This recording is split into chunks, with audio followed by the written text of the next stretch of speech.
Midas এসমি ফেয়ারে এসে আমার কাছে খুব ভালো লেগেছে। এত নারী উদ্যোক্তা সৃষ্টি হচ্ছে, যেটা সত্যি খুব আমাদের বাংলাদেশের জন্য একটা সুখবর। সারা বাংলাদেশ জুড়ে নারীরা কাজ করতে চাচ্ছে। আমি সারা পৃথিবী আমি ঘুরছি, সারা পৃথিবীতে আমি দেখেছি বিভিন্ন দেশের নারীরা কাজ করছে, কেউ কিন্তু ঘরে বসে নেই।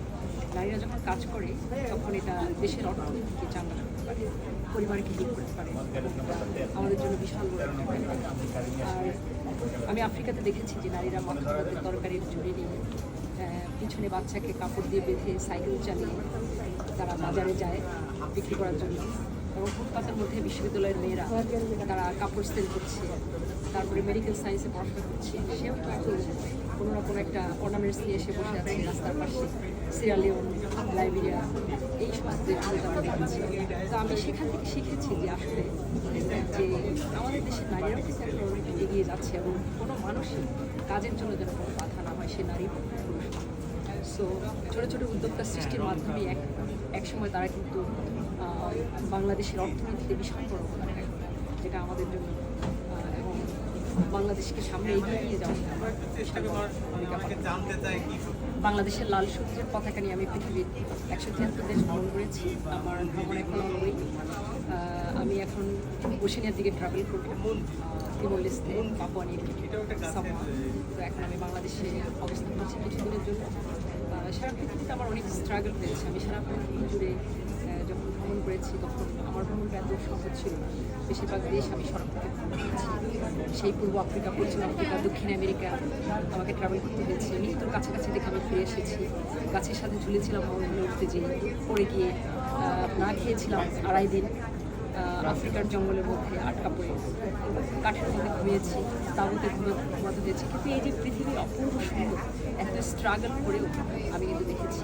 যেমন আমি যখন আইসল্যান্ডে গিয়েছি তখন আইসল্যান্ডের ল্যান্ড মান্ডালুগার ভ্যালির কাছাকাছি আমি তাঁবু করেছিলাম এবং সেখানে যখন চাঁদের আলো পড়েছে তাঁবুর চেয়ে খুলে আমি যখন দেখেছি যে অপূর্ব সুন্দর কালারফুল মাউন্টেনের নিচে অপূর্ব সুন্দর চাঁদ, সেটা আমাকে অনেক অভিভূত করেছে। এছাড়া আমি নামিবিয়ার সবচেয়ে বিউটিফুল যে ডেজার্ট, যে ভ্যালি, সেখানে গিয়েছি। সেই ভ্যালিটা যখন পানির সাথে মিশে গেছে আটলান্টিকে, সেটা ছিল অপূর্ব। তারপর আমি পেনগুইন মাউন্টেনে গিয়েছি, 100 বছর বৃষ্টি হয়ে সেই অপূর্ব সুন্দর জায়গায় গিয়েছি। আমি সম্প্রতি আফগানিস্তান, সিরিয়া, মাদাগাস্কার এগুলো ট্রাভেল করেছি এবং আফগানিস্তানে যাওয়ার পরে আমার যাওয়ার জন্য আমাকে অনেক স্ট্রাগল করতে হয়েছে। সেখানে তালেবানদের ভয় ছিল ভেতরে একটা, কিন্তু ওখানে যাওয়ার পর আমার কাছে মনে হয়েছে যে অনেকটা সহজ। তালেবানদের গায়ে অনেক অস্ত্র থাকে বা তারা আমাকে অনেক কোশ্চেন করেছে ওখানে যাওয়ার পরে, অনেক সময় পরিচয় হাইড করতে হয়েছে আমাকে।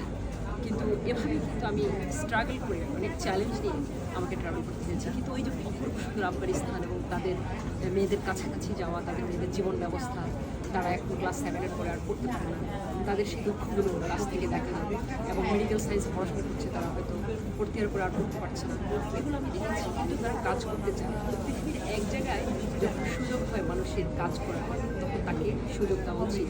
আর পৃথিবীর কোনো কোনো জায়গায়, আফগানিস্তানের মতো যেখানে মানুষের সুযোগ নেই নারীদের, সেখানে কিন্তু নারীরা ঘরে বসে আছে পড়াশোনা করে। তাই সুযোগকে ব্যবহার করা এবং সুযোগ যখন মানুষের জীবনে আসে সেটাকে নষ্ট না করে, সবাইকে নষ্ট না করে সামনের দিকে এগিয়ে যাওয়া প্রত্যেকটা, সেটা হবে সবচেয়ে বড়। নিজেকে পরিশ্রম করে এগিয়ে নিয়ে যাওয়ার মাধ্যমে নিজের ভালো কিছু সৃষ্টি